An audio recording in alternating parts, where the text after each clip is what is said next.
Sveiki mano brangieji. Na kągi, ir prabėgo 2024, susitinkam apžvelgti paskutinįjį metų mėnesį.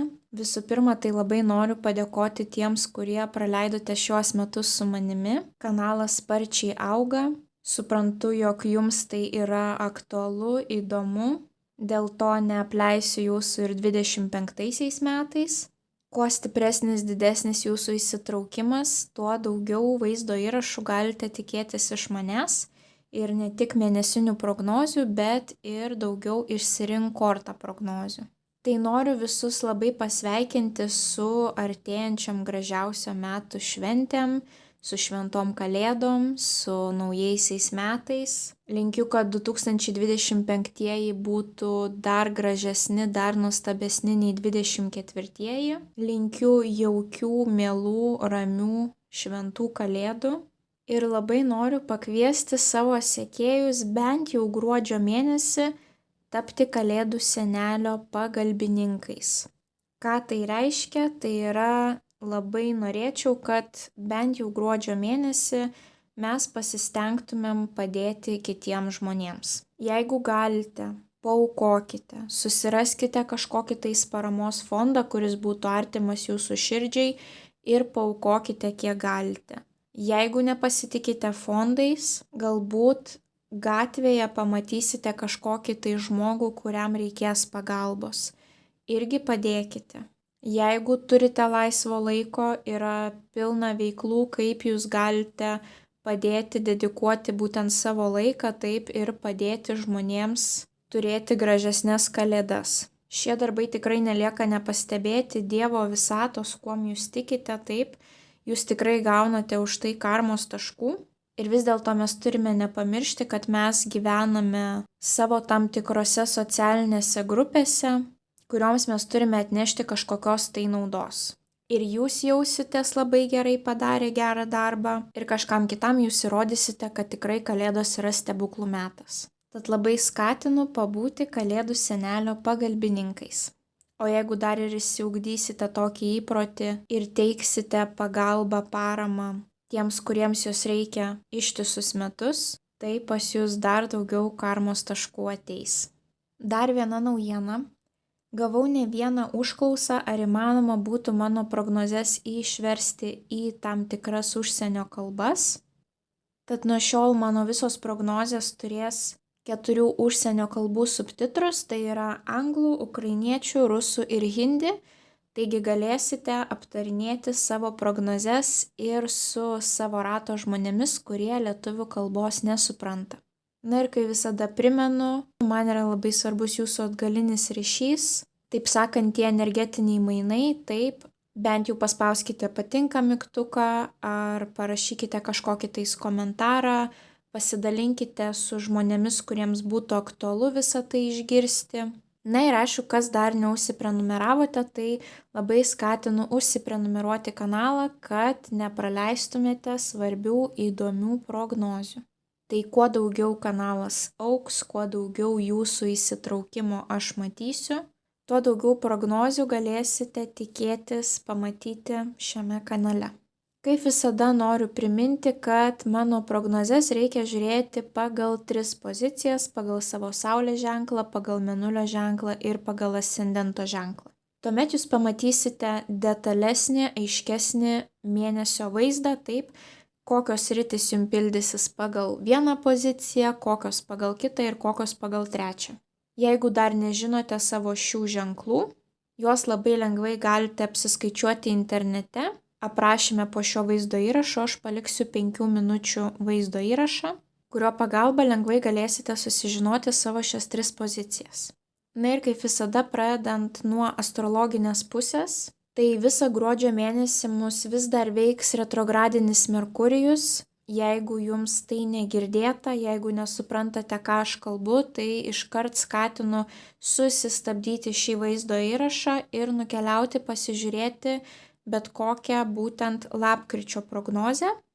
Tai va ten prognozės pradžioje aš išdėstau detaliau, kokiu laikotarpiu pas mus ten retrogradinis Merkurijus ir ką daryti, ko jokių būdų nedaryti. Tai daugiau ties šią temą Šį kartą jau nebeapsistosiu, tik ką noriu pabrėžti, retrogradinis Merkurijus yra blogas naujoms pradžioms, bet grįžimui į praeitį, kažkokiom tai korekcijom, esamų projektų, dalykų, situacijų patobulinimui laikas yra puikus. Gruodis, advento laikas, apmąstymo laikas, taip, buvimo ramybėje laikas, tai vat taip ir praleiskite savo gruodžio mėnesį. Tuomet neturėsite kažkokių tais bereikalingų nudegimų tam tikrose situacijose. Tai tiek norėjau pasakyti pradžioje, o dabar jau galėsime keliauti į gruodžio mėnesio analizę. Šauliai. Pagrindinis įvykis šauliams gruodžio 1 savaitę.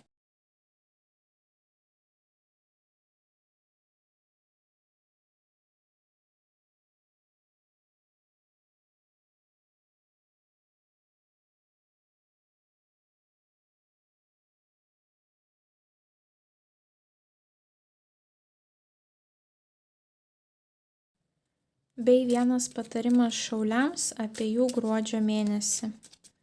Ką svarbu žinoti šauliams apie gruodį?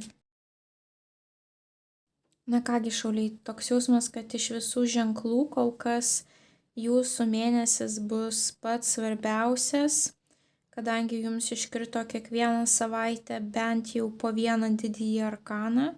Vat pavyzdžiui, pirmąją savaitę mes turime vieną didįjį arkaną, antrąją savaitę visi 3 didieji arkanai, trečiąją savaitę 2 didieji arkanai, ketvirtąją savaitę 2 didieji arkanai.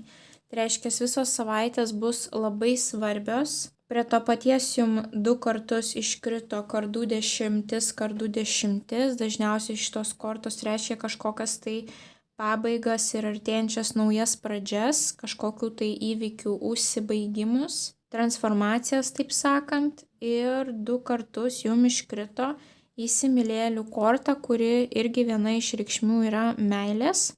Bet jeigu meilė jums neaktuali, tai vėliau papasakosiu, kas dar gali būti. Tad pradėkime nuo jūsų pirmosios savaitės. Pas jūs čia kažkokios transformacijos, kelionės, bet jūs labai džiaugsite savo sprendimu, kadangi jums iškrenta didysis arkanas Saulė.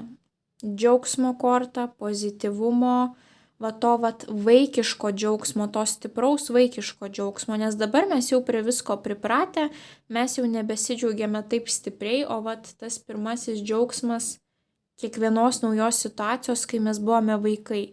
Tai kažkas panašaus, taip. Taipogi Saulė šviečia labai stipriai, žmogus gali būti labiau matomas, labiau pastebėtas, nuotaika puikiai, vidinis šarmas, traukiate visų dėmesį. Ir su kuo tai susiję, jums iškrito Taurio 8, arba išvyka kažkokia kelionė, arba kažkokios tai situacijos palikimas. Kažkas paliekate darbą, kažkas paliekate kažkokią tai šalį, kažkas paliekate kažkokį tai žmogų, bet tie pokyčiai jums bus labai džiaugsmingi, taip, jūs džiaugsitės, kad pagaliau jūs tai galite padaryti ir prie to paties jums, kaip ir sakiau, iškrito ta kardų 10, kažkokio tais etapo pabaiga, kažkas tai naujo dabar pas jūs prasideda, taip. Galbūt jūs ilgą laiką laukėt tos kelionės ar to išėjimo ir negalėjote to padaryti, o gruodžio 1 savaitė bus ta savaitė, kai jūs pagaliau galėsite užbaigti tą etapą, palikti tą etapą, iškeliauti kažkur tais. Ir tas jums labai daug džiaugsmo suteiks. Tai labai puikia 1 savaitė, kad ir kokios ten transformacijos ar pokyčiai jūsų laukia, bet jūs jų nebijosite, jūs tik tai džiaugsitės. Tuomet 2 savaitę, kaip jau ir sakiau, jums iškrito 3 didieji arkanai.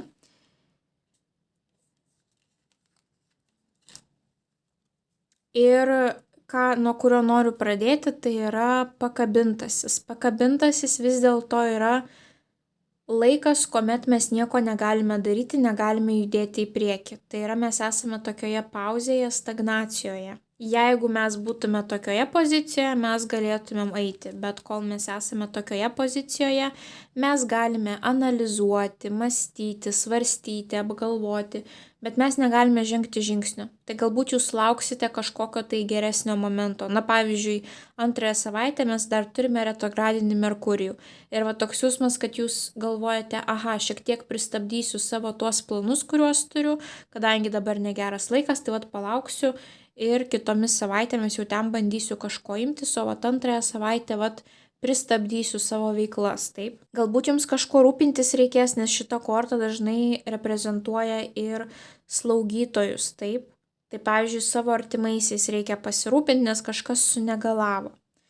Prie to paties jums iškrenta žinės korta.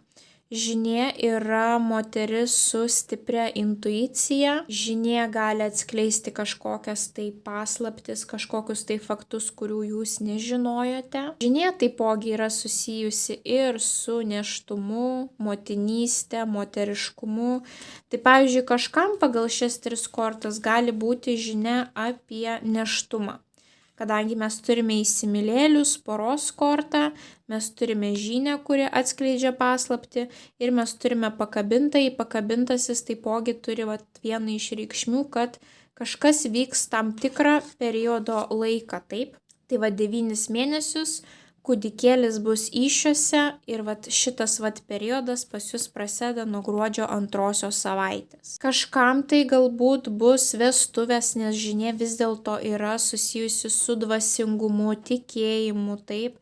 Kažkam galbūt bus kažkokios tai piršlybos. Galbūt antrąją savaitę jūs sužinosite kažkokią tais svarbę žinią susijusią su antrąja puse, su jūsų santykiais, kur judėti toliau, ką daryti toliau, taip. O galbūt tiesiog antroji savaitė bus tokia atsipalaidavimo, kur jūs daugiau nieko negalite veikti ir jūs skiriate laiko savo ir antrajai pusiai. Žinė taipogi reprezentuoja tarologus, astrologus, specialistus, kurie dirba būtent su emocijomis mūsų, taip. Moteriškumas, motinystė, stipri intuicija, mūsų emocijos, jausmai. Ir taipogi gali būti kažkokios tai savo srities specialistas.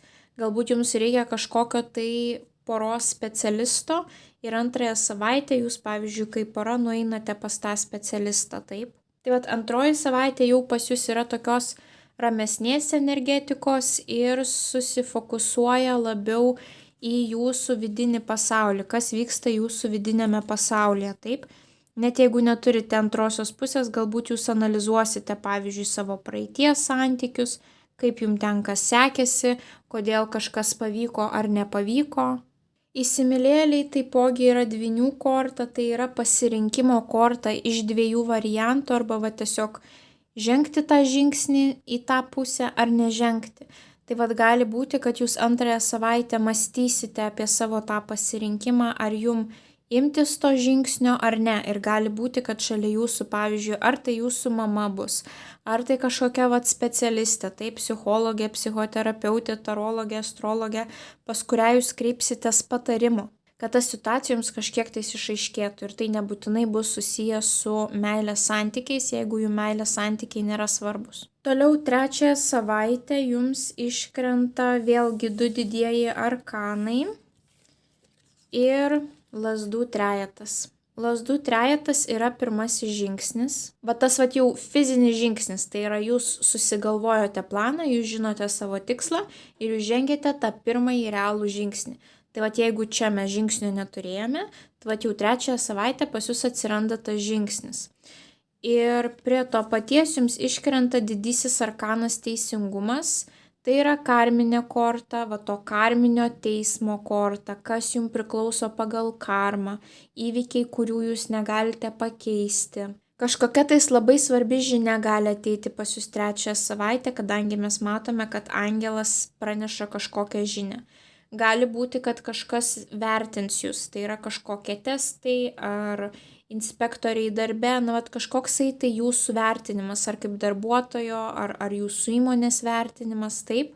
Gali jūsų vertybės tiesiog vieną dieną pabudus apvirsti aukštyn kojomis ir toks nušvitimas ateina, kad kažką dariau ne taip ar kažko nepadariau iki galo ir va dėl to jūs žengėte tą pirmąjį žingsnį. Ir šita korta gali būti susijusi su kelionėmis, gali būti susijusi su persikraustymu, su kažkokiu rizikavimu. Pavyzdžiui, nusprendėte pradėti lankyti sporto klubą, nusprendėte persikraustyti, nusprendėte užsiregistruoti į kažkokį tai būrelį, į kažkokias tai studijas.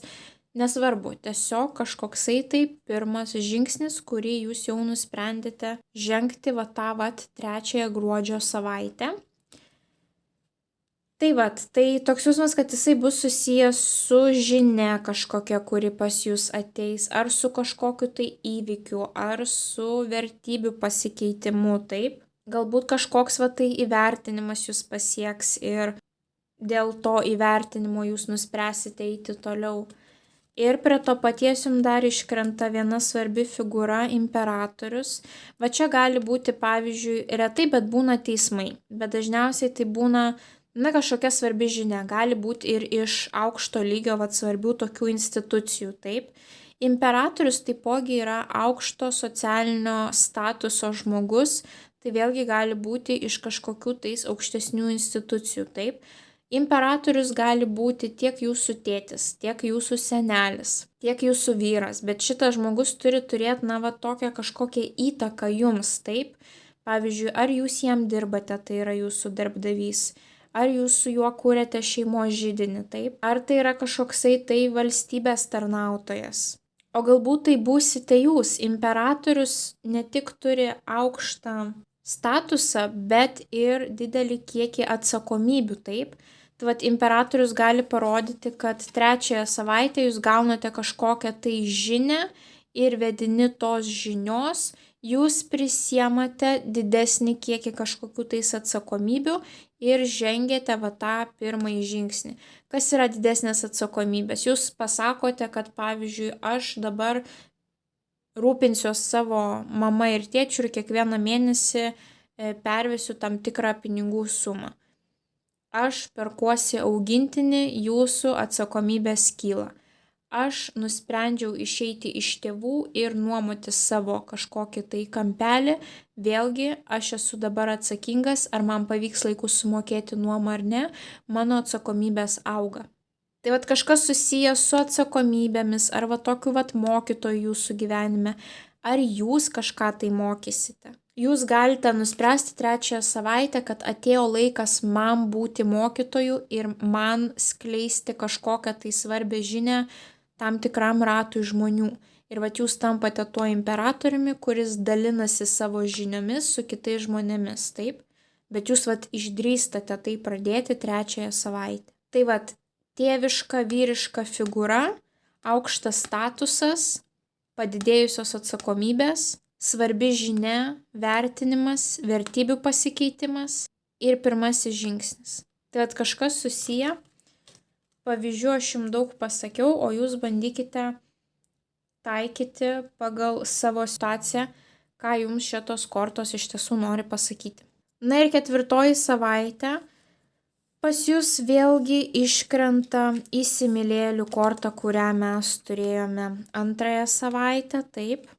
Ir taipogi jums iškrenta kardų 10, kurią turėjome 1 savaitę. Tai kardų 10, kaip ir sakiau, kažkokio tais etapo pabaiga, kažkokio tai projekto pabaigimas, kažkokios tai gyvenimo situacijos užbaigimas, artėjanti nauja pradžia, taip. Tai ta pabaiga ir artėjanti nauja pradžia bus susijusi su meilės santykiais greičiausiai, kadangi jums čia iškrito įsimylėliai. Ir prie to paties jums dar iškrito vienas didysis arkanas, kvailys, matote nulinę kortą, viskas nuo nulio.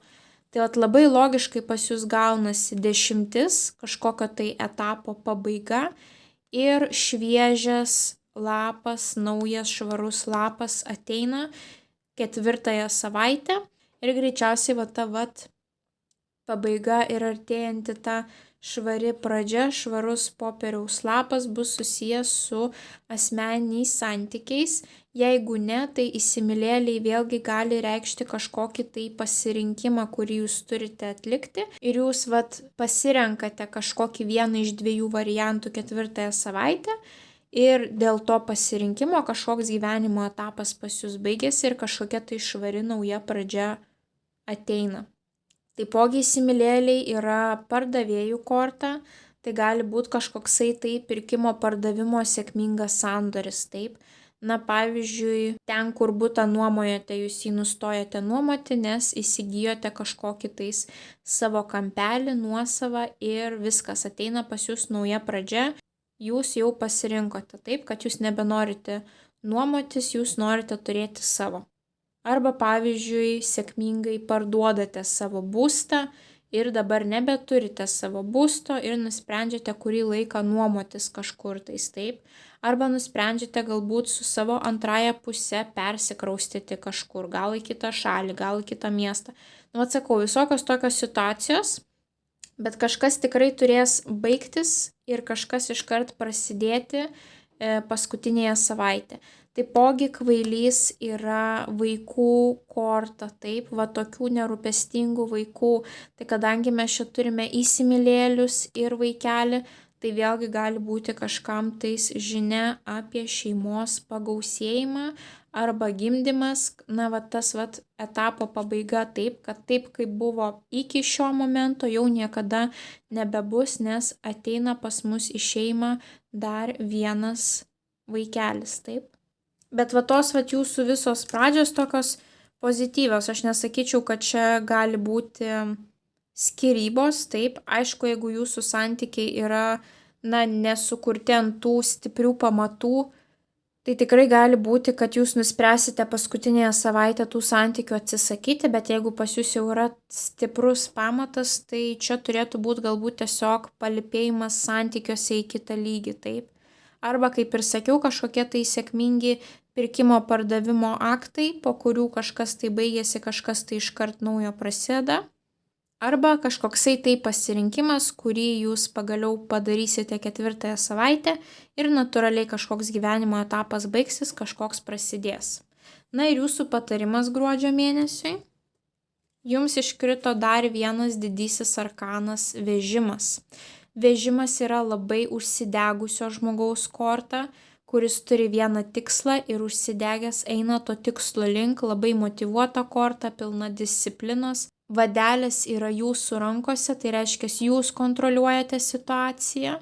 Tai vad gruodžio mėnesį labai svarbu, kad jūs nepaleistumėte tos kontrolės, kad jūs laikytumėte ją savo rankose, kad jūs rizikuotumėte, kad jūs nepaleistumėte savo tikslo iš akių, kad jūs pilni disciplinos judėtumėte savo tikslo link ir tokiu būdu jūs pasieksite bet ko tik norėsite. Ir taipogi vežimas yra transporto korta, tai reiškia galbūt kažkokie tais reikalai bus susiję su transportu, na ir taipogi tai yra kelionių korta. Ir kaip mes matėme, tai tikrai pas jūs čia turėtų būti bent jau viena kelionė. Arba kažkoksai tai judėjimas, taip, iš miesto į miestą, iš taško A į tašką B. Tai vad būkite aktyvūs gruodžio mėnesį, nebijokite rizikuoti ir būtinai kontroliuokite įvykius, kurie vyksta jūsų gyvenime ir turėsite patį nuostabiausią rezultatą. Tai dar kartą noriu pasveikinti su artėjančiomis gražiausiamis metų šventėmis ir palinkėti didžiausios sėkmės, o mes susitiksime jūsų kitose prognozėse. Ate, ate.